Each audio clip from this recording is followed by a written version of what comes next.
Você sabia que o mundo já acabou uma vez? Em 1938, uma transmissão de rádio anunciou a chegada dos alienígenas à Terra, com muito caos e destruição nos Estados Unidos. As pessoas surtaram, entraram em desespero e até saíram furiosas para as ruas, prontas para lutar com os ETs. Bom, no final das contas, era só uma adaptação de A Guerra dos Mundos, narrada pelo diretor Orson Welles, mas nada representa melhor a tensão que uma boa história de invasão alienígena pode causar na gente. Seja bem-vindo ao Especialistas em Apocalipse, o seu guia completo para o fim do mundo. Meu nome é Michel Arouca e estou aqui com meu parceiro e ufologista Arthur Eloy. Hoje a gente vai te conduzir por todos os perigos do espaço sideral. Lembrando que o Especialistas em Apocalipse é uma parceria entre AMC e Sky. Com a Sky, você e a sua família têm o melhor da programação. Sky, a gente se diverte junto. Nesse episódio a gente vai explorar como as histórias de alienígena transitaram entre a ficção científica e o terror,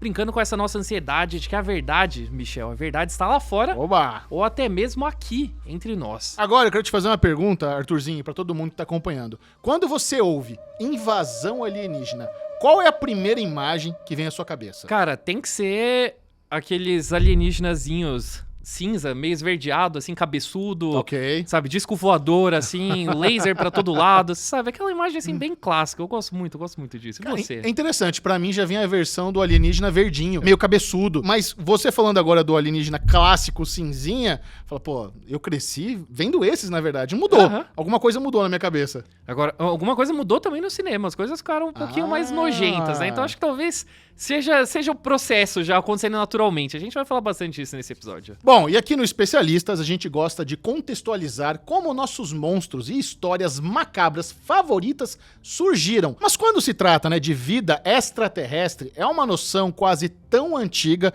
quanto os próprios humanos, né, Arthurzinho? Não importa qual era, só bastava alguém olhar pra cima que já começava a imaginar, né, o que tem lá fora. A verdade está lá fora. A verdade está lá fora, né? Você já começa a imaginar que deve ter alguém parecido com você, mesmo em outro canto do espaço. Faz sentido, né? E é muito interessante, né? Porque no final do século XIX, a tecnologia estava melhorando bastante e com muita rapidez, o que criou um cenário perfeito para a ficção científica imaginar a vida nas galáxias, viagens interplanetárias, máquinas do tempo e todo tipo de invenção que poderia se tornar realidade, né? Pois é, Michel, geralmente os humanos que se trombavam com alienígenas nessas histórias, eles geralmente costumavam ter uma relação ali até que bastante política, dá pra dizer, talvez diplomática, né? Aquela coisa de, realmente, do primeiro contato entre civilizações diferentes, acontecia de um jeito que você tentava estender ali a mão, né, pras pessoas. Então, é realmente uma outra era da ficção científica. Mas eu te pergunto, Michel, então de onde é que surgiu aquela imagem que eu falei no começo dos grandes discos voadores, soltando laser pra todo mundo, de alienígena cabeçudo, sabe, atacando as pessoas? Como, né? Como que a gente foi dessa coisa tão pacífica pra esse cenário caótico? Bom, se você curte ficção científica, com certeza já ouviu o nome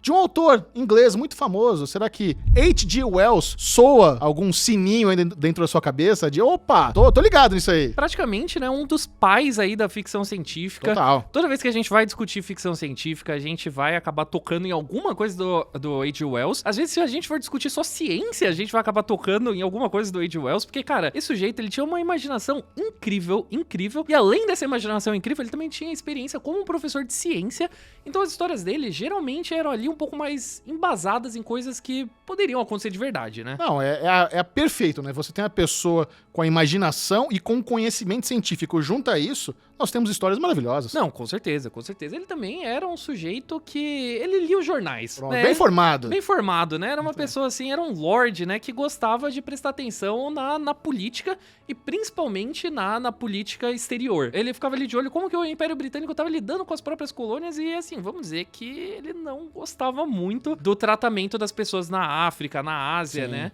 E só que ele não quis só ficar com essa revolta dentro dele, né? Então eu acho que já dá... Conhecendo especialistas, né? Onde a gente sempre traça tudo como metáfora, a gente sempre analisa realmente as coisas a fundo, acho que já dá pra ter uma ideia de onde que a gente vai acabar chegando, né? Não, total, né? E é importante a gente lembrar que o Reino Unido era um pouco até paranoico com essa noção de se envolver em outra guerra, especialmente se alguém decidisse atacar eles em casa. Na real, até hoje, né? É um pouquinho assim, né? Você vê, assim, todas essas nações de primeiro mundo, eles têm esse medo, assim, Olha, e de novo, a gente sempre vai bater nessa tecla. No episódio de vampiro a gente falou, novamente, o que é isso? É um caso do medo do outro. Mas é complicado, você tem que ficar atento mesmo. Não, com certeza. Mas não eram só professores de ciência que costumavam, né, escrever, e não eram só autores, né? Alguns militares, eles também tinham habilidade na escrita. Eles decidiram colocar toda essa ansiedade, né, que o Reino Unido sentia de ser invadido no papel. E daí, esse subgênero militar aí de literatura, ele ficou conhecido como literatura de invasão. O que, né, eu acho que é bem explicativo. Né? Bem autodidático esse nome, né? Bem autodidático, né? E que eram histórias que elas imaginavam o Reino Unido, né, a Inglaterra, sendo atacada por invasores externos, né? No caso, você pode falar dos franceses. Tinha bastante gente, né? Eles achavam, né, pra atacar o Reino Unido. E servia como uma espécie de crítica. Ele tinha um certo realismo militar. Sei lá, a gente pode pegar até outros autores mais modernos, tipo Tom Clancy. Ah, total. Sabe? Que tinha essa pegada ali um pouquinho militar. Era basicamente isso, só que séculos antes. Só que eles tinham o propósito de você criticar onde que a Inglaterra tava faltando em defesa, né? Onde que tava faltando em proteção. Então, esses militares, eles explicavam, assim, em detalhes, tudo o que poderia acontecer de ruim. Era até, sei lá, uma coisa um pouco distópica, né? Acho que antes do conceito de distopia. E esse subgênero ficou muito, muito, muito popular no Reino Unido, principalmente ali por volta de 1870 até, né, o começo da Primeira Guerra Mundial, onde, infelizmente, muitos desses medos acabaram se tornando realidade, né? Bom, e como a gente mencionou, o H.G. Wells era um cara antenado em política e ele achava bastante irônico que a sociedade inglesa tinha tanto medo assim de ser invadido, mas pouca vergonha na cara de invadir outros países. Mas é sempre assim também, né?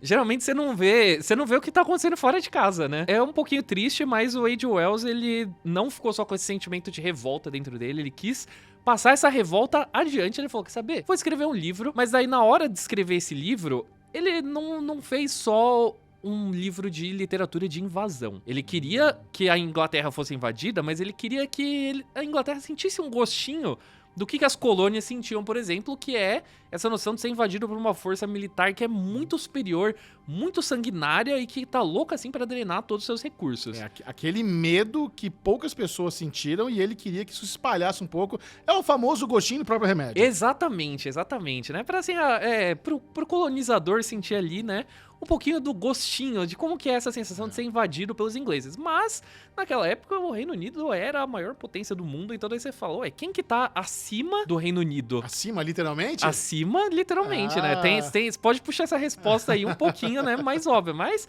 sim, o H.G. Wells, ele falou, acho que a única coisa acima do Reino Unido são extraterrestres. Bom, e essa obra em específica do H.G. Wells era muito interessante porque ela narrava uma invasão de marcianos em várias cidades da Inglaterra. E na trama, Marte era um abrigo de uma antiga civilização decadente que tinha esgotado todos os seus recursos, o que motivou a invasão à Terra com uma força militar pesada, cheias de naves voadoras e raios, lasers, fumaça tóxica. Foi aquele classicão da invasão alienígena. Cara, né, você vê assim, quando você descreve como assim o lar de uma civilização decadente que esgotou todos os seus recursos, precisou ir pra outro lugar caçar recursos, eu acho que é a famosa crítica social, familiar, né? Bem familiar. A familiar crítica social. Essa história, né, do H.G. Wells, ela foi publicada primeiro numa revista, porque, inclusive, isso vai ser um padrão, assim, em toda essa temporada do Especialistas, quando a gente vai falar de vários temas, você vai perceber que antes deles virarem livros, eles eram publicados em várias partezinhas ali, tipo uma série de TV analógica. Saía, assim, toda semana ali na sua revistinha, e daí só depois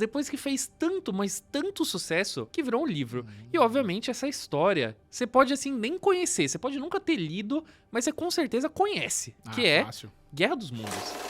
This could be the beginning of the end for the human race. For what men first thought were meteors or the often ridiculed flying saucers are in reality the flaming vanguard of the invasion from Mars.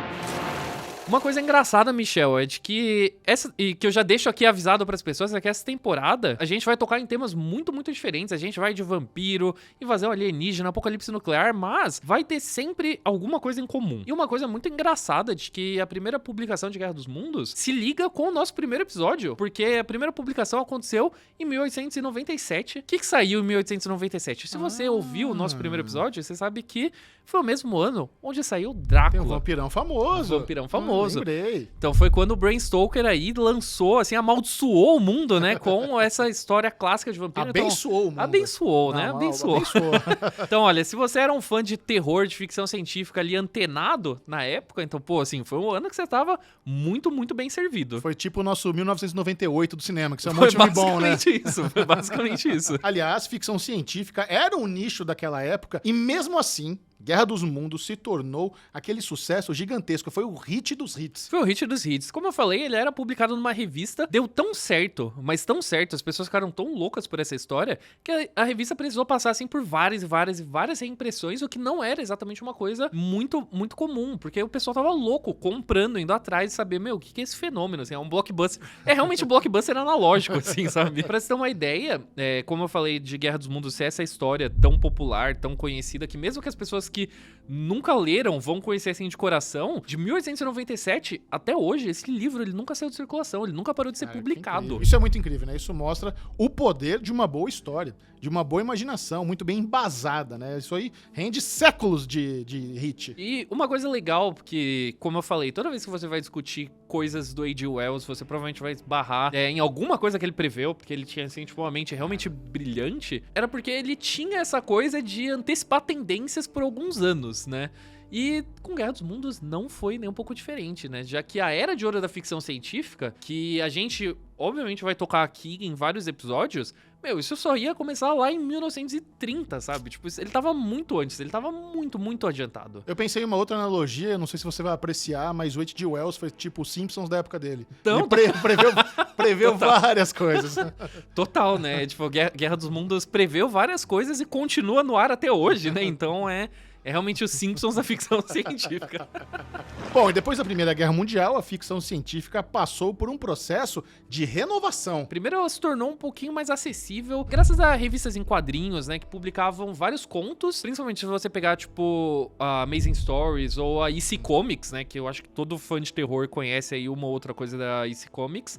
Quando eles explodiram, assim, em popularidade, foi muito de trazer esses autores de ficção científica e outros grandes nomes que a gente vai citar aqui pra fazer pequenas histórias, né? Porque o formato ali meio que conversava, e principalmente se você queria fazer alguma coisa assim, tipo, muito chocante, dava pra você fazer ali nos quadrinhos. Ajuda também que nessa época a gente teve, tipo, uma leva incrível de atores de ficção científica, que a gente pode citar, tipo, o Richard Madison, o Ray Bradbury, o Isaac Asimov, né? Entre muitos outros. Asimov foi um cara que influenciou demais, né? A gente tem, cada semana tem uma nova série baseada numa alguma obra do Asimov. Não, eu sinto que ainda o cinema e a televisão, eles vão ter um momento ali de redescobrir o Asimov, tipo, ter uma tendência louca, assim, nível Stephen King, sabe? Porque, como você falou, a gente vê muitas obras surgindo, eu acho que o fato de Fundação, por exemplo, ter dado tão certo, indica de que vai voltar, assim, vai voltar o hype do Asimov, mas isso é tema pro próximo episódio. Oba! Isso é tema pro próximo episódio, né? Mas, mesmo assim, a gente tá falando de um nicho, né? De um segmento. Portanto, o cinema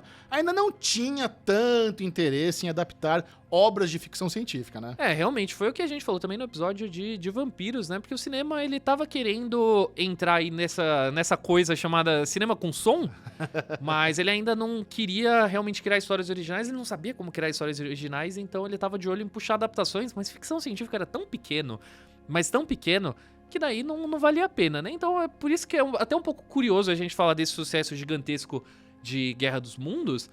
Mas se você for ver os filmes, tipo, o primeiro sucesso de Guerra dos Mundos no cinema só foi chegar na década de 50. E muito antes disso, a primeira adaptação de Guerra dos Mundos, que talvez seja a que a maioria das pessoas lembra, aconteceu no rádio. Cara, isso é muito louco, porque a gente nota que realmente houve esse espaço onde eles precisaram evoluir, entender. E olha que interessante, né? 2022 é normal ter algum filme baseado em livro. Isso começou meio que como um padrão que se manteve pra sempre. Mas, Michel, acho que a gente pode tocar um pouquinho no que você falou da abertura ali, né? Boa. Daquela loucura ali da invasão alienígena nos Estados Unidos. Tipo, o que foi isso? Cara, eu adoro esse fenômeno, né? Em 1938, na rádio CBS dos Estados Unidos, tinha um jovem ambicioso que trabalhava como narrador. Ele tinha aquela voz crocante. Mas além de narrador, ele era roteirista e diretor de peças de rádio. Ele é o famoso office boy, né? Fazia tudo assim, né? Você vê que tinha um trampinho ali e fazia todas as funções. Deixa com o homem. E antes da TV, né? Uma forma muito comum de você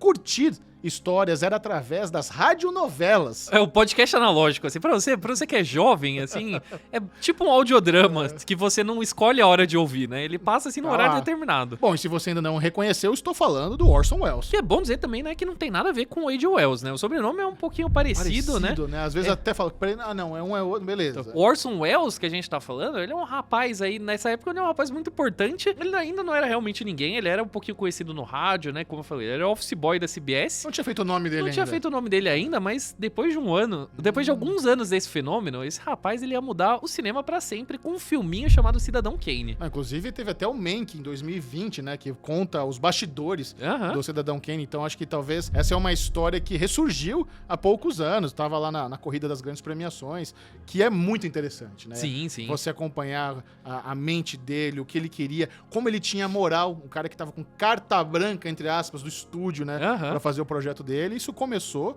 porque ele bombou na rádio primeiro. Essa história que a gente vai contar agora tem aí uma certa conexão com o Cidadão Kane, assim, né? Foi uma das coisas que ajudou a fazer o nome do Orson Welles. Bom, o pessoal da CBS e da rádio deu um pequeno programa pro Orson Welles, que não tinha patrocinador, não era aquele sucesso pra caramba, e passava na mesma hora de vários outros sucessos da emissoras rivais. E o jovem Welles, eu diria que ele era um cara inquieto, né? Ele gostava de testar formatos das histórias dele pra rádio. E ele ficou particularmente interessado por Guerra dos Mundos. Wait a minute, something's happening. Humped shape is rising out of the pit. A jet of flame springing from the mirror, and it leaps. Lord, they're turning into flames. Now the whole field's caught up by the woods, the barns. They're coming this way now, about 20 yards to my right. Ele é uma pessoa que ele realmente gostava de testar formatos, né? Porque se você for ver Cidadão Kane é basicamente isso, mas é legal você ver que já tinha um pouco disso, né, no rádio, né? Mesmo no rádio ele era inquieto. Mas o livro do H.G. Wells tem uma coisa engraçada de que ele foi escrito em primeira pessoa, ele é basicamente um relato da invasão por um narrador sem nome. Inclusive ele se passa em várias cidades comuns ali da Inglaterra, né? Se você for ver até, tipo, tem uma cidade onde grande parte do ataque acontece, que hoje em dia se você for lá eles têm até a estátua, assim, do tripode e tal, tipo, fica aí a dica de turismo, né? Mas... Turismo nerd, bom. Turismo nerd, né? Mas aí o Orson Welles, ele pegou, né, essa ideia, ele pegou essa ideia do relato em primeira pessoa e falou, isso daqui tá sob medida pro rádio, isso faz todo sentido. Aí ele falou, vou contar essa história, já que é um relato, eu vou contar como se fosse uma série de notícias, né? Como se fosse, assim, aquele plantão de emergência narrando essa invasão alienígena.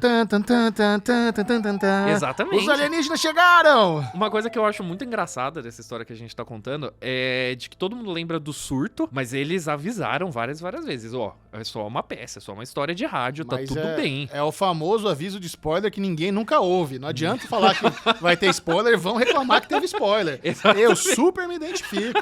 Eu sei como é que é. Então ele avisou antes de começar a narrar a trama, mas a galera tava ouvindo, como você falou, né? Acontecia ao mesmo horário de vários outros programas muito mais legais, muito mais interessantes. Então, às vezes o pessoal fala, putz, entrou no comercial aqui, vou dar uma zapeada aqui, vou dar uma olhada. Entra e do nada tá num relato, assim, super assustador de uma invasão alienígena. Dá pra entender. Dá pra entender o surto, né? A galera pirou, ficou com medo, foi pra rua.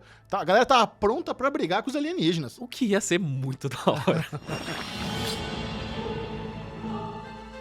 Mas a pior parte é que o Orson Welles, ele foi muito sagaz também, né, de não só mudar o formato, mas ele mudou alguns elementos da história também, como ele mudou a ambientação da Inglaterra para os Estados Unidos. Então a história já ficou um pouco mais pessoal. Além desse formato de plantão de notícias, ele ainda trouxe outros atores pra interpretar como se fossem correspondentes.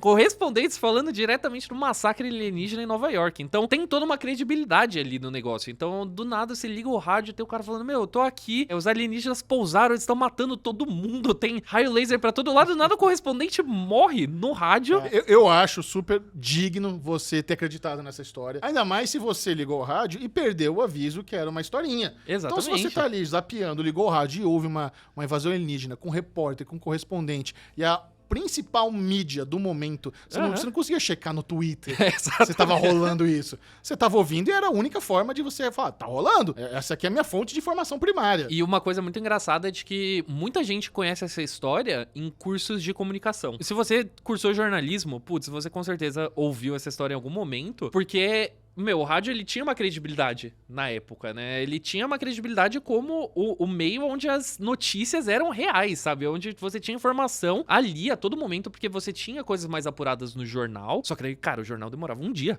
pra chegar. O rádio já tava ali, ele vinha assim no momento. Então, obviamente, você ouviu, as pessoas acreditaram. E pior, depois de todo esse formato de boletim de notícias, do correspondente, gente morrendo e tal, a rádio entrou em silêncio. Porque, teoricamente, as pessoas que estavam narrando morreram. E daí, só depois de um tempo, que daí a trama voltou pra um formato que já era mais tradicional de histórias de rádio, né? E o Orson Welles, ele voltou interpretando um outro personagem que era supostamente sobrevivente desse ataque dos ETs. Brilhante. Não, brilhante, mas um puta de um cagaço. Não, ele fez o Fade to Black auditivo. Auditivo. Ficou lá, você tá esperando e cri.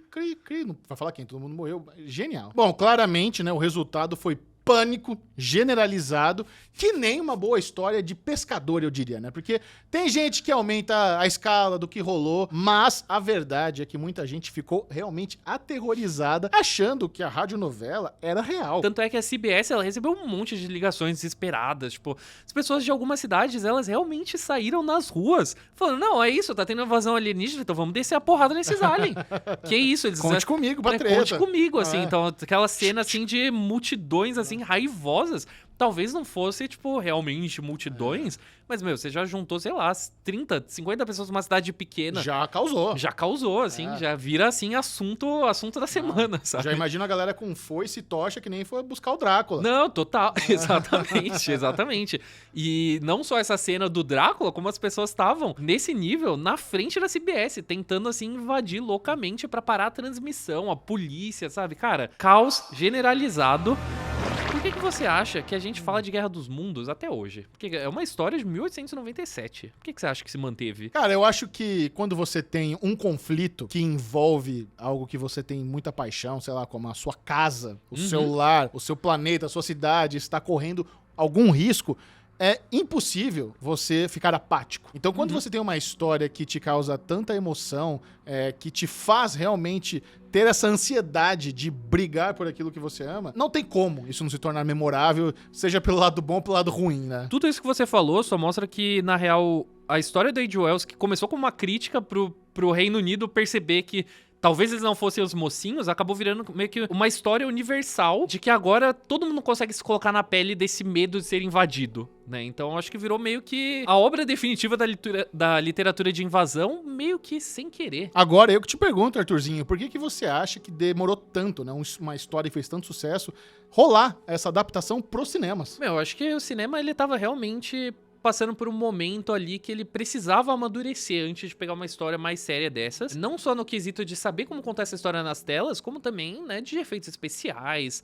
Você tinha aí todas as questões da linguagem cinematográfica que ainda estavam precisando ser lapidadas pra você conseguir trazer isso pras telas. Você pode ver, por exemplo, até hoje em dia já é um pouco mais comum, mas alguns anos atrás você tem coisas que você fala, não dava pra fazer isso num videogame, por exemplo. O videogame não tinha, ou mesmo, não dá pra você fazer isso em CGI, o CGI é feio. Precisou isso se aperfeiçoando pra contar esse tipo de história, e Guerra dos Mundos era uma história que era ambiciosa demais pro cinema, pra ser representada visualmente. No rádio, você tem o poder da sugestão, que é o mesmo ali da literatura. Você tá contando sobre essa invasão, mas você não tá gastando com orçamento necessariamente pra você representar isso, a escala das coisas. Então, só de você falar, eu acho que inclusive é muito por causa disso o pânico que aconteceu, porque o poder da sugestão é tão grande que, sei lá, se eu e você ouvimos a mesma história no rádio, ou se as pessoas em casa ouvirem, todo mundo vai ter uma versão diferente, sim, sabe? Não tem dúvida. Mas beleza, a gente tá falando aqui da primeira adaptação pro cinema, dos anos 50, a gente vai fingir que o filme com o Tom Cruise não aconteceu. Não, a gente vai falar sobre ele, Vai falar sobre ele. Porque eu sei que tem muito jovem que acompanha aqui os especialistas, que conhece melhor a Guerra dos Mundos por causa do filme do Tom Cruise. Cara, esse filme também, né, além de estrelado pelo Tom Cruise e dirigido pelo Spielberg, né, só gigantes, mas ele entra ali no momento já um pouquinho diferente da ficção científica. A gente não tá passando pano. A gente vai tocar na Guerra dos Mundos do Spielberg. Eu acho que a Guerra dos Mundos do Spielberg, ela meio que amarra várias abordagens que a ficção científica fez pros alienígenas ao longo dos anos. Então fica aí o aviso, porque não existe só uma invasão alienígena. É uma coisa que foi mudando, coexistindo, porque reflete muito, né, as questões da época. Total. Beleza, uma outra coisa que eu fico me perguntando. A gente concluiu que era justo, né, o Pânico, lá a história do Orson Welles nos rádios, foi a única mídia que tinha lá. Mas hoje, você acha que é possível, vamos supor que programado, a galera se planejou, existe uma estratégia pra tentar enganar de que alguma intervenção sobrenatural está realmente acontecendo. Você acha que isso é possível nos dias de hoje? Pra caramba, meu, se fosse assim, tipo, um ARG muito bem produzido, muito bem coordenado, e um dia você abre o seu Twitter, tá lá no Trending Topics, você vendo os vídeos, você vendo, que aí você teria que ter evidências visuais muito fortes, né, pra fazer a galera acreditar hoje em dia. Mas na era do deepfake, na era das montagens, meu, você abrisse o Twitter, você visse, tá todo mundo falando disso, a hashtag tá em alta. Qual seria a hashtag? Qual seria a hashtag? Hashtag invasão 2022. Invasão 2022. Festa do fim do mundo, tá ligado? Eu confesso que eu sou um cara muito cético, cara. Mesmo vendo o videozinho, a primeira coisa que eu ia pensar, isso é campanha publicitária. Também, Isso é lançamento de algum filme, o alienígena tá chegando? Não sei.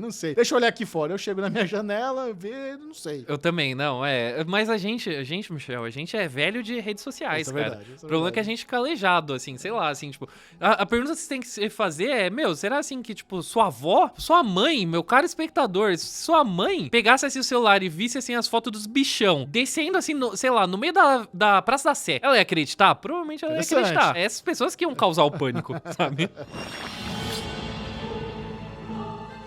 Tem um fator que diferencia a gente ver essa história lá atrás e a gente ver essa história hoje em dia, que nem você falou, né? Se a gente visse hoje em dia, a gente fala, campanha publicitária, porque esses são os nossos tempos. Ali, em 1938, tinha coisas estranhas acontecendo de verdade no mundo, principalmente ali umas movimentações políticas um pouco suspeitas, ali talvez na Alemanha, sabe? Ali na Itália, você tinha fenômenos reais, né? Horrores reais acontecendo, que infelizmente acabaram levando pra Segunda Guerra Mundial. Então faz sentido as pessoas surtarem também, porque você tava atento ao rádio pra saber o que essa treta política vai dar. Inclusive, quando começou esse surto aí da Guerra dos Mundos, muita gente achou que não eram alienígenas, que eram os alemães. Invasão de verdade. Invasão de verdade. Falou, ferrou, os alemães estão invadindo os Estados Unidos. Tipo, deu tudo errado. Isso não foi algo muito particular desse momento da ficção científica. Na real, é até legal a gente citar isso, porque acaba meio que definindo a relação de alienígenas e essa metáfora política que, cara, se a gente chegar, por exemplo, no pós-Segunda Guerra Mundial, virou, assim, definitivo, porque depois que acabou a Segunda Guerra Mundial, a gente tem ali, tipo, visões muito diferentes de mundo. Você tem as pessoas que estavam um pouco mais otimistas, falou, meu, o pior capítulo da humanidade passou, agora é tudo lindo, maravilhoso, a gente vai se unir, Chegou a vai se utopia. abraçar. Chegou a utopia, a gente vai viajar pras estrelas, vai ser tudo ótimo. Tinha também as pessoas que falavam, meu, nem ferrando, olha, vai dar tudo errado de novo, a gente tem um mundo agora que tá polarizado entre os Estados Unidos e a União Soviética, as pessoas têm bombas nucleares, pra gente entrar numa terceira guerra mundial que vai varrer a raça humana da face da Terra, meu, 2 palitos. Surgiram novas ansiedades e o cinema começou a prestar atenção nisso. Então, se você pegar vários filmes feitos ali ao longo da década de 50, né, principalmente esse período pós-Segunda Guerra Mundial, dá pra você ver essas várias visões refletidas no cinema. Tipo, se você pegar as obras que foram feitas no começo da década de 50, tipo uma chamada O Homem do Planeta X, que é de 1951, ou até Veio do Espaço, que geralmente é um dos maiores clássicos, assim, citados, que ele é de 1953, eles são filmes que têm alienígenas que são até que um pouco pacíficos, sabe? Eles querem ajuda, eles querem manter boas relações com os humanos, né? Até relações um pouco diplomáticas. Mas mesmo assim, as pessoas elas já ficam um pouco paranoicas, né? Mas se você for mais pro final da década, meu, ao ritmo que a Guerra Fria ia avançando, ia esquentando, né? A ficção científica, ela fica um pouquinho mais cética, assim. Bom, e talvez o melhor exemplo disso é um dos clássicos absolutos do sci-fi, Vampiros de Almas. Esse filme, ele é de 1956, ele acompanha uma cidadezinha qualquer dos Estados Unidos, que ela começa a ser tomada por alienígenas, mas esses alienígenas, eles são meio que nascidos de uma planta alienígena, e eles têm o poder de, basicamente, imitar os humanos em quase tudo. Eles são, assim, tipo, clones humanos quase perfeitos. Eles falam igual, eles se parecem, eles têm até as memórias, sabe? Porém, eles não conseguem passar emoções. Eles não conseguem sentir emoções. É aquele ser mais apático. Mais apático, exatamente. Só que existe um motivo pra esse tipo de alienígena ser tão assustador pro público dos Estados Unidos naquela época, porque os Estados Unidos, ele tava num momento que dá pra gente chamar... Olha, aula de história. Vamos lá, aula de história. que lá vem a história com o professor Arthur Eloy. Durante a Guerra Fria, os Estados Unidos, ele passava por um momento que a gente pode chamar de macartismo, que é basicamente um momento de paranoia onde era onde tinha, assim, por lei, essa perseguição a qualquer um que flertasse com os ideais da União Soviética. E era perseguição, assim, brutal mesmo. Tipo, tinha vizinho denunciando vizinho, sabe? Gente denunciando gente da própria família. Era loucura e paranoia, assim, generalizada. Então as pessoas, elas desconfiavam que tinha essa ameaça comunista que já estava infiltrada no país e que elas só estavam esperando a hora certa de dar o bote. Falou em Ursal, já tava... Então, já era, exatamente. acabou. Assim, um pouco... Não, acho que um pouco atemporal, né? Talvez essa história. Mas quando o Vampiro de Alma ele surgiu, o filme ele refletia meio que perfeitamente essa ideia de, tipo, meu, quem será que é meu vizinho? Será que eu posso confiar no meu vizinho? Será que eu posso confiar na minha família? Tipo, essa pessoa pode se voltar contra mim a qualquer momento. Se você pegar a última cena do Vampiros de Alma, que é, tipo, uma das melhores cenas, assim, do cinema, o protagonista, que começa como um cara um pouco cético, ele termina, assim, louco, no meio da rua, assim, gritando pros carros passando, falando, meu, eles estão aqui já, ferrou. Tipo, esse filme, ele é, talvez, até hoje, a melhor representação, assim, da paranoia da Guerra Fria. Você sabe que tem uma série que eu gosto muito de sci-fi que chama Battlestar Galactica, a versão contemporânea, né? O remake. E eu me lembro muito desse sentimento de paranoia de você ter ali um inimigo infiltrado, porque tem a mesma aparência de humano, e você tá bitolado o tempo inteiro. Cara, aquilo ali é um Cylon, é um humano. É muito interessante como, às vezes, a dramaturgia consegue realmente gerar esse sentimento em você. Eu achava que a minha mãe era um Cylon, na época que eu tava maratonando Battlestar Galactica. Todo mundo, cara, alguém tem que ser, não é possível. Tinha esse mistério. Então é muito bom a gente ver que isso já acontece há muitos anos. Não, né? há muitos anos. É uma conexão que dá pra dizer que ela nasceu com Guerra dos Mundos, mas que ela ficou forte mesmo na Guerra Fria. E, meu, é recorrente até hoje. Battlestar Galactica, por exemplo, é completamente moldada pelo 11 de setembro, sabe? Sim. Ela é, assim, basicamente você narrar o 11 de setembro em forma de sci-fi. Tem esse elemento até hoje. Eu acho que talvez, se a gente for falar, assim, nos últimos 20 anos, talvez tenha enfraquecido um pouco. Mas até no começo dos anos 2000 ainda tava lá. Vampiro de Alma, ele foi um sucesso, assim, gigantesco, principalmente por causa dessa identificação, né, de, tipo, era um filme de ficção científica, de terror, que estava bebendo ali do momento atual, mas, curiosamente, o diretor e todo mundo envolvido na produção negaram várias vezes que tenha sido um efeito consciente. Tipo, ninguém falou, vou fazer um filme político. Ele acabou sendo político. Hoje em dia é impossível você distinguir esse subtexto. Tem uma amiga minha já falou que ela estudou Relações Internacionais, ela falou que ela viu o filme na aula, então eles passam ainda até hoje. Virou case. E teve vários remakes, né? Teve um remake em 78, teve um remake nos anos 2000 com o Daniel Craig. Então, tipo, é uma história aí que foi um ponto de virada pra quando a gente vai falar de invasão alienígena, porque criou-se essa ideia de que o alienígena, ele é uma representação do outro, né? O medo do outro voltando. Temas de temporada. Não, e esse aceno ao terror só cresceu com as séries de TV. A gente pode citar Além da Imaginação, Perfeita. A Quinta Dimensão. Cara, tem um episódio clássico de Além da Imaginação chamado O Monstro da Rua Maple. Não é nem preciso, né, uma invasão alienígena para fazer as pessoas surtarem. Só a possibilidade de ter alguém disfarçado, né, de ET já é o suficiente para a vizinhança toda pirar. Eu adoro esse episódio, ele é meu episódio favorito, assim, de Twilight Zone, ou Além da Imaginação, porque ele é essa paranoia, assim, só que num episódiozinho, assim, de 30, 40 minutos, onde é, tipo, um bairrozinho que um começa a virar contra o outro e fala, meu, seu filho, tipo, sei lá, um moleque de 8 anos, assim, fala, seu filho é alienígena, ele quer matar todo mundo, e olha isso. As pessoas, elas começam a caçar uns aos outros, e daí no final do episódio, spoiler, Além da Imaginação tinha aquele plot twist, né? Daí no final mostra, assim, tipo, os ETs olhando de longe, assim, falando, lá, tá vendo? É tudo que a gente precisa fazer, ó, você mexe umas luzes aqui e ali, você faz uma coisa um pouco suspeita, eles já fazem o trabalho sozinho. Mas graças à Guerra Fria, esse filme de alienígena, ele virou sinônimo de paranoia. Their world is full of Maple Streets, and we'll go from one to the other and let them destroy themselves. One to the other. Mas se você tem medo de alienígena, você tem medo de alienígena? Eu acho que quando eu era criança eu ficava um pouco bitolado. Hoje não. Eu acho que se eu ver o classiquinho cinzinha, eu vou lá e chuto. Então. Ele tem cara de ser frágil. Ele tem cara de ser frágil, né? Mas, infelizmente, a gente não ficou só no alienígena cinzinha, né? Pequeno, cabeçudo, sabe? Porque ao longo dos anos, vários filmes, eles ajudaram a desenvolver essa tensão, saindo do suspense, né? Indo pro horror, tipo, horror grotesco, horror pesado, nojento. Sempre que me perguntam qual que é o seu filme favorito, inclusive na primeira temporada dos Especialistas, quando eu participei, falou, meu, qual que é o seu filme de terror favorito? Eu não conseguia responder, porque eu sempre fico entre dois. Pra mim, são a melhor junção de ficção científica e terror já feitas na história, que é Alien, O Oitavo Passageiro. Maravilhoso. Maravilhoso. Imbatível. Tem um filme que eu acho que fica ali pau a pau, é Enigma de Outro Mundo, do John Carpenter. Mas você tá falando de filme de terror com alienígena ou filme de alienígena só de ter alienígena? Porque se for só filme de alienígena, beleza, acho que a Alien realmente tá lá no topo, mas aí tem um da nostalgia, um bonitinho. ET. Não, ET tá bonitinho. bonitinho. ET É um difícil. contraponto pra Alien? É um contraponto. Mas acho que são meus dois filmes favoritos. É o ET e o Alien. ET, se for filme de alienígena, eu acho que sim, é o melhor, mas eu sou muito uma pessoa do terror.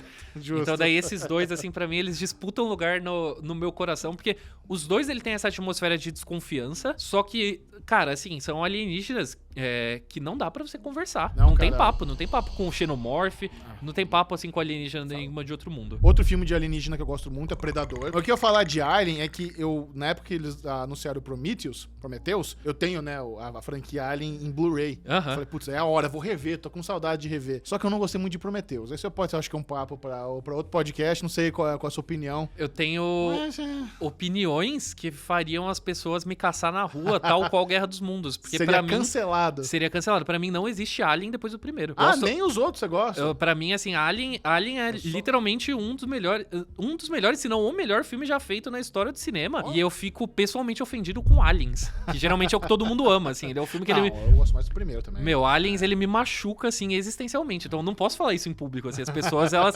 Já fui ameaçado em mesa de bar... Mesa de bar, já fui ameaçado por falar que eu não gosto de aliens. Ameaçado de porrada. Então eu tenho, assim... Vamos saber da audiência. Qual é o seu alien favorito? Vamos lá, eu quero saber 2 perguntas. Qual é o seu filme com alienígena favorito? E qual é da franquia Alien o seu favorito? Nós estamos em consenso que o nosso é o primeiro. Mas se não for o primeiro, o Arthur não vai ficar muito ofendido, só levemente. Não. Mas comenta aí. Eu não consigo escolher, por exemplo, entre Alien e Enigma de Outro Mundo. Porque assim, são filmes que pegam no coração, mas... Qual é o mais aterrorizante? Enigma de Outro Mundo, cara. Porque no Enigma de Outro Mundo, se você não assistiu, pelo amor de Deus, assista esse filme. É um alienígena que ele consegue se disfarçar de pessoas, no mesmo esquema do Vampiro de Alma. Eles são pesquisadores isolados numa base na Antártica. E daí eles descobrem que o sangue do alienígena, ele reage violentamente, né? Ele meio que perde o disfarce e ele vai pra cima. Então, tem uma cena, assim, que, cara, é, assim, exercício de tensão no cinema, cara. Porque eles separam todo mundo, eles tiram a amostra de sangue de todo mundo. Eles vão testando, assim, com, tipo, uma agulha... quente, né? Eles esquentam no lança-chamas, daí vai passando um por um, daí coloca, daí o sangue não reage. Na hora que eles testam no coisa de sangue, que o sangue, tipo, sobe assim, e a pessoa começa a dar uns tremelique, assim, saiu o alien dentro dela, o bagulho é pesado, pesadíssimo. Isso aí é uma versão mais eficiente do famoso, deixa eu checar todos os banheiros pra ver onde tá o assassino. Exatamente. Portinha por portinha. Cara, e através desses filmes, Alien e Enigma de Outro Mundo, dá pra perceber a evolução na forma que os alienígenas cresceram no cinema, né? Primeiro, essas possibilidades aí de um futuro fantástico, onde a humanidade ia desbravar as estrelas em união, tipo, acabou, né? Acabou. Ficou pra trás. E depois também, né, que os filmes de alienígena, eles saíram um pouco de ser só uma metáfora do medo da guerra, né? Do medo do conflito, né? Eles viraram coisas que tem essa paranoia dentro, né? Tipo, é o subtexto sempre, mas ele não tá necessariamente atrelado a esse medo, né? Eles viraram monstros um pouco mais tradicionais do cinema, que refletem essa ansiedade de você dar de cara com um inimigo além da nossa compreensão e da nossa habilidade, né? Mas não necessariamente atrelado ao medo do outro, no caso, como uma guerra. E eu diria que foi assim, por exemplo, né, que o cinema dá aquela virada do século, transformando as invasões alienígenas em espetáculos grandiosos. Aí o negócio já começou assim, outra escala. Como a gente tá aqui gravando, né, o Bruno, ele falou, vocês têm que falar de Predador também. A gente citou Predador, e o Predador, ele já é o momento onde o filme de alienígena, ele começa a flertar com a ação. Bruno, só pra quem não sabe, né, o nosso diretor aqui do podcast. Nosso queridíssimo diretor. Ele tá adorando a conversa e ele sentiu falta, ele já, peraí, gente. Falou, então, não tá dirigindo só a postura, o enquadramento, tá dirigindo também o conteúdo. Não, mas corretíssimo. Muito obrigado. Não, maravilhoso, Bubu maravilhoso. Corretíssimo, a gente precisava falar de Predador, e o Predador, ele é precursor também desse cinema de alienígena de ação. When the big man was killed, you must have wanted it. Its blood was on the leaves. If it bleeds, we can kill it. Se você pegar ali perto da virada do século, a gente tem Independence Day, em 1996, que falou, na real, e se a gente transformar tudo isso daqui que tinha, tipo, um puta de um comentário social, sabe, um comentário sobre paranoia e tal, e se a gente fizer, assim, um negócio bombástico, sabe, Casa Branca explodindo, loucura, sabe, barulhento. Ele é um filme que mostra que o alienígena, ele já virou, assim, um marco do cinema, ao ponto de que ele não precisa só ficar na crítica. sabe? Ele pode ser usado pro blockbuster. Comédia, tem muito humor, Independence Day. Tem muitos filmes também que são mais levados, né, pro lado da comédia de alienígena. Que nem você citou o ET. O ET, ele é um filme adorável, sabe? Ele é um filme, assim, Lindíssimo. tipo... ele é um filme que marca infâncias, né? E, tipo, sei lá, se você falasse isso pro H.G. Wells, sabe? Eu falo, meu, como assim? Como assim? Não é, isso aqui era pra ser uma metáfora, tipo, pro colonizador. Como que você tá querendo ter isso em casa? Quem não se lembra do Will Smith recebendo o alienígena? Bem-vindo à Terra! Toma-te! Meu, mas isso é o que o cinema dos Estados Unidos faz, né? Essa é a mágica de Hollywood, de transformar tudo em espetáculo. Mas uma coisa que eu gosto é que se você pegar, por exemplo, a primeira temporada do Especialistas, a gente fala que os zumbis, eles são uma progressão, onde você tem várias vertentes que vão meio que substituindo umas às outras, né? Então você começa com aquele zumbi que era um pouquinho mais problemático, você vai pro zumbi clássico do Romero, depois tem o zumbi velocista, né? O zumbi que corre, te persegue. Frenético. Nos filmes de alienígena, você meio que as coisas, elas até que conseguem coexistir. Então você consegue ter o blockbuster bombástico, né? E você consegue ter uns filmes que são um pouquinho mais aterrorizantes ali ao mesmo tempo. Um bom exemplo disso, né, de que ainda dava pra você trabalhar tanto pelo espetáculo quanto pela questão de ter um certo comentário social ali, é que o Independence Day, por mais que ele seja um blockbuster grande, barulhento e tal, ele é um filme que fala, meu, a humanidade ela ainda consegue se unir contra uma ameaça em comum. E quem pegou essa ideia, por exemplo, né, que veio antes, né, de Independence Day, na verdade, foi o Alan Moore, quando ele foi escrever o Watchmen, porque todo o plano dos Ozymandias, né, no final ali de Watchmen, é criar justamente essa ameaça que vai acabar com a Guerra Fria. Une a sabe? humanidade através de um ser, de um inimigo maior. Na real, o Watchmen, ele é até simbólico tanto do que aconteceu no cinema mesmo, né, de falar... Ah, não, na real, se o alienígena é usado como uma metáfora, o plano dos Ozymandias é isso, eu vou usar como uma metáfora poderosa. E na série de TV a gente viu, né, que até que deu certo, né, conseguiu, acabou funcionando no final das contas, né. Ah, caramba. Tá, mas eu tô ansioso. Vamos amarrar tudo com um filme de 2006, da Guerra dos Mundos, do Tom Cruise, por favor? Não, com certeza. Porque eu sei que esse é um filme polêmico. Tem gente que acha uma porcaria, tem gente que ama. Eu sou do time que gosta desse filme. Eu gosto da Guerra dos Mundos de 2006. Eu gosto muito desse filme e o motivo pelo qual eu tava guardando ele pra agora é porque a gente tinha que explicar o contexto de como o alienígena ele foi usado de formas tão diferentes, né? A gente tem o blockbuster, né? Gigantesco aí, esse espetáculo de loucura, explosão pra todo lado. A gente tem as histórias com um comentário mais social e a gente tem ali do meio também o alienígena que dá medo, né? O alienígena do horror, do Alien, do Enigma de Outro Mundo. O Spielberg, cara, o Spielberg aí, né, esse mestre do cinema, né, que não à toa, né, fez o ET, que a gente citou também. Pronto, é o mestre de contar histórias. O mestre de contar histórias, ele simplesmente falou, meu, eu não quero escolher uma, eu vou fazer tudo. E daí o Guerra dos Mundos, eu acho que ele é divisivo, justamente porque ele não é um filme de alienígena que ele segue uma tendência, ele é tudo ao mesmo tempo. Então, meu, na cena, assim, que começa a invasão, que eu acho, assim, uma das melhores cenas de invasão alienígena do cinema, cara, Tom Cruise fazendo o que ele faz de melhor, que é correr. Não dá.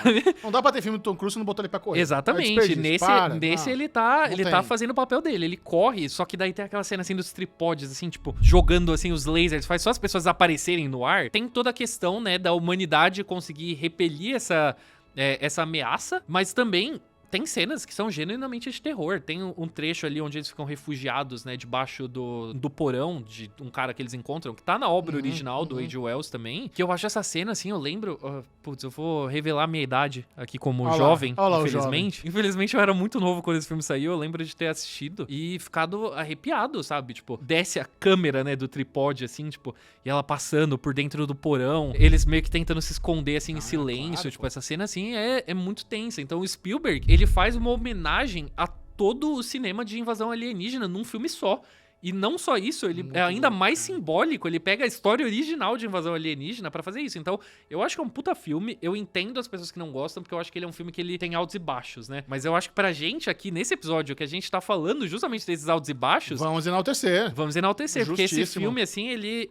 Eu só não digo que ele amarra o gênero, assim, com chave de ouro, porque depois a gente teve, assim, filmes que testaram outras abordagens que são igualmente interessantes, né? Lá do começo a gente tinha o alienígena diplomata. A gente tinha um alienígena que ele não queria necessariamente guerra. Ele queria, tipo, ajuda. Ele queria, tipo, estabelecer relações, né, ali com a raça humana. Um filme que mais recente, que trouxe isso de volta, é A Chegada. Cara, esse é um que a galera pira. E eu não tinha assistido. Até a gente sentar pra gravar aqui. Eu acho que esse filme, ele dá um efeito muito parecido também com Guerra dos Mundos, de que ele funciona também como um comentário maior sobre o gênero, porque ele é uma disputa de ideias ali acontecendo dentro do filme, que você tem a personagem da Amy Adams, que ela é uma linguista, então ela quer entender o que os alienígenas estão falando pra se comunicar, e o exército dos Estados Unidos tá muito louco pra, tipo, meu, e aí, isso daí vai ferrar a gente? Vai ferrar a gente? Eles têm arma? A gente pode matar? A gente pode atirar? Eles estão, tipo, em cima, assim, de, tipo, meu, você tem que entender logo, senão a gente vai dar tiro. Não, o visual do filme é muito incrível, né? O visual do filme é Acho incrível. que a história te prende, a técnica te prende, é uma obra, assim, bem completona, redondinha. Redondinha, e eu acho que esses dois filmes, se tem uma coisa assim, que você vai atrás de algum dos filmes que a gente discutiu, pega esses dois, pega a Guerra dos Mundos e assiste, assim, A Chegada em sequência. Que daí você vai ter, assim, praticamente um resumo de toda a história do cinema de invasão alienígena. Esses dois filmes, eles são, assim, tipo, definitivos. Não, e nesse ângulo também da diplomacia envolvendo sci-fi e alienígena, nós temos Star Trek. Star Envolve Trek exploração, não invasão, né? Principalmente o clássico. Então, e olha que é interessante, nós estamos em um momento onde a franquia Star Trek não poderia ser mais relevante. Exatamente. Temos múltiplas séries, tem filme de desenvolvimento, tem animação, tá bombando. Vão Não fazer crossover de animação com live action, viu essa? Eu vi. Vão pegar Lower personagem Decks. do Lower Decks, botando no Strange New Worlds, muito bom. Maravilhoso, mas é isso, assim, Star Trek, ele é de um movimento que... A gente falou muito da invasão, a gente falou muito do espetáculo, da destruição, da paranoia, mas Star Trek, ele estava lá, né, desde a década de 50, pregando que pode existir paz entre as várias raças aí pelo universo, né, então eu acho que é bom também a gente lembrar desse ângulo e resgatar, né, que invasão alienígena às vezes nem sempre é invasão, pode ser um pedido de ajuda também, né.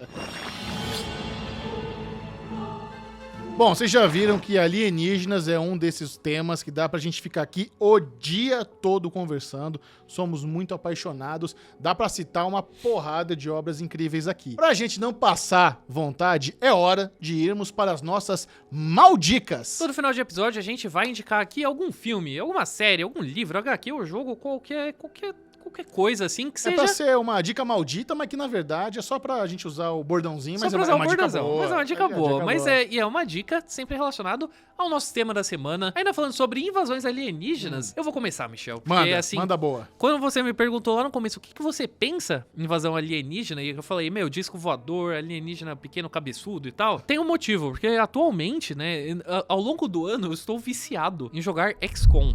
Qual é a sua relação com videogame? Olha, eu já fui um gamer mais assíduo, hoje eu sou um série maníaco, então pra eu ficar em dia com as minhas séries, eu preciso me controlar. Faz Porque sentido. eu sei que se eu pegar um gamezinho ali pra brincar, eu vou varar à noite, não vou assistir o que eu preciso assistir, então tento me controlar um pouco mais hoje em dia. É exatamente o que aconteceu comigo jogando Aí, XCOM, ó. porque XCOM ele é um jogo de invasão alienígena, onde XCOM, o projeto XCOM é meio que como se a ONU tivesse feito um projeto pra lidar com a invasão. Sensacional. E você administra esse projeto e manda suas tropas ali pra combater os alienígenas, pra pesquisar tudo. Então ele tem um jogo de administração onde você administra todo o orçamento do projeto, o que você vai precisar, como que você vai negociar com os alienígenas, e a parte de combate por turnos. E daí acontece exatamente isso. Eu deito pra dormir, eu falo, quer saber? Vou jogar só uma partidinha aqui. Só mais um turno. Daí vai indo. Aí quando você vê, você fala, meu Varou Deus a do noite. céu, varei a noite jogando isso. E aconteceu. Eu sei bem como é que é. Bom, eu quero recomendar um filme aqui para as nossas maldicas, porque a gente falou bastante de assuntos que envolvem terror, mas existe um filminho do coração nesse nicho aqui que se chama Marte Ataca, que ele traz um ângulo um pouco mais cômico. Tem um pouquinho de gore aqui e ali, mas eu não quero dar muito spoiler porque esse é um filme que vale a pena dar uma conferida. Ele é um pouco mais antigo, então não fica se apegando ao CGI. Não, calma. Vai assistir pela galhofa, pela diversão. Não sei se você curte Marte Ataca, também Curto. é outro que divide opiniões, né? Tem gente que acha muito tosco. Eu sou fã. Divide, mas isso é o efeito de alienígena, cara. Porque alienígena, ele tem essa associação com o trash. Tem toda a razão pra ter, porque, por exemplo, o Plano 9 do Espaço Sideral, o clássico do lixo do Ed Wood, era um filme de invasão alienígena. Então, Marte Ataca, ele tá bebendo dessa fonte. Eu entendo quem não gosta, mas, cara, abraça a galhofa no seu Isso. coração. Abraça a galhofa com o coração. Gente, mas e você, meu caro sobrevivente? Opa. Você tem alguma obra de ET do coração? É só você mandar pra gente lá nas redes sociais usando a hashtag EspecialistasAMC. Muito bem, o Especialistas em Apocalipse fica por aqui. O episódio de hoje foi importante porque a gente ainda vai falar um pouco mais sobre a tensão e paranoia da Guerra Fria nas próximas semanas. Pois é, como eu falei, essa temporada, se você só vê os títulos assim, né, no seu tocador de podcast favorito, você vai falar, meu, são temas completamente diferentes. Na real, está tudo conectado. E o nosso próximo episódio é todo dedicado ao medo do apocalipse nuclear, repleto de monstros gigantes, de sobrevivência no árido, assim, deserto. Cara, loucura, tá tudo conectado com o Paraná da Guerra Fria. Imperdível. E pra ficar por dentro de tudo sobre invasores do espaço sideral, apocalipse zumbis e tudo relacionado ao horror, é só seguir o AMC Brasil e a Sky Brasil nas redes sociais. Aproveita e também segue os especialistas em apocalipse no Spotify ou no seu tocador de podcasts favorito. Até a próxima! Tchau, tchau.